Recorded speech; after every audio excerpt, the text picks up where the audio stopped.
is here, and that means it's time to tour some local breweries. Our first stop is TWB Brewery, and let's go take a look.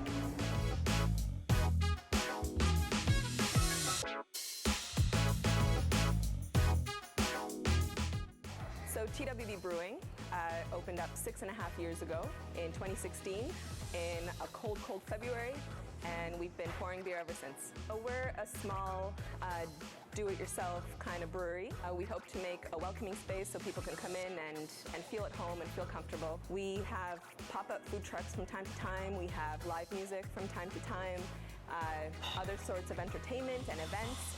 But no matter what, we always have delicious beer. Our two kind of mainstays, the two beers that we always have on, are our Wobbly Wheel Ipa. That's an American-style IPA. The Wobbly Wheel Ipa has a lot of hops in it, but it's not very hoppy in the way that most people expect. It's a nice kind of amber-colored, very fruity IPA, and that one is really, really popular. It's been our best seller for years. And then, of course, we have our Birds and Bees Blonde Ale, which is a nice and light, easy-drinking beer for a summer day on the patio. We're using all grain, no extract, all the basic ingredients for beer, yeast, water, hops, and malt. So malt is sort of our not the main ingredient actually, because water is the main ingredient. But malt is what we are starting our day with. Hot water and malt getting mixed together to make a mash. Out of that mash comes what's called wort, which is a sweet liquid. That gets boiled for about an hour and a half, depending on the particular brand that we're doing. During that boil process, we are adding the hops, which are going to bring sort of aroma, bitterness. They're sort of like the spice of beer that you might add to food, but it's hops that we're adding to the beer. Hops can be added at various stages during the brewing process, all the way from mashing in at the very beginning to beginning of boil, to partway through the boil, to end of boil, to also dry hopping in the fermenter. Once the boil is done for the day, then we're actually cooling the wort down to about room temperature and pitching yeast, which at that point, it technically becomes beer. Up to that point, we've just been making wort. Once the yeast gets added, then it becomes beer. It sits in the fermenter and ferments away, producing alcohol and CO2 for about 2 to 3 weeks, depending on the brand. And during that time, not only is sort of alcohol and CO2 being produced, but we may also dry hop, depending on the beer. Wobbly Wheel is dry hopped with 3 different hops. We use 5 different hops for it in the boil. So it's what we would call definitely a hoppy beer, but it's actually not all that bitter. So it's a good sort of introduction to IPAs for a lot of people. Once we're done with the fermentation process, it gets cooled down further, transferred to another tank for what we call sort of cold crashing, conditioning, or fining in that process.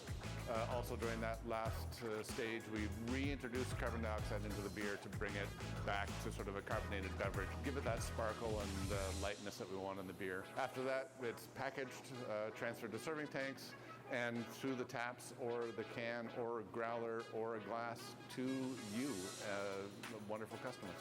We recently finished up our first Brave Noise collaboration. So we brewed up the pale ale that breweries across North America have been making to raise money for causes that support folks who are not generally represented within craft beer. So we donated the proceeds from that beer to Spectrum, which provides a friendly and welcoming space for people on the LGBTQ+ community. We also have our code of conduct, which we firmed up and have posted in our front of house. We announced that on social media as well. So we have a set of standards by which everyone coming in these doors and everyone we work with is held to those standards. We try to make a welcoming space for everyone. You know, when you come in here, you're greeted with a friendly smile. All of our staff are trained and know what our policies are. And we'll keep revisiting those and keep improving them year on year, because we know that there's always room for improvement and we can always do better. Well, we're one of 2 cooperative breweries in English-speaking Canada, and cooperatives are businesses that are run democratically. So everyone who works here at TWB has the option of, after some time spent here, buying into the business and becoming an owner like me. So we've had people who've contributed to our business, helped it grow, and are now owners, and we work together to make TWB better. The other is London Brewing out in London, so shout out to them, they're fantastic. If you visit Quebec or the States, there are plenty of other cooperative breweries, but we're one of only two here in the rest of the country. Wow, that was so cool. You guys definitely have to go visit TWB Brewing for some awesome beer and even more awesome people.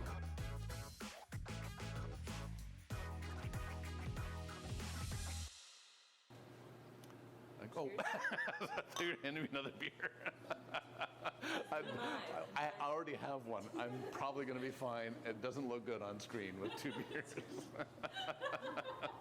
Here I am. I got a lot of more things to say to you people.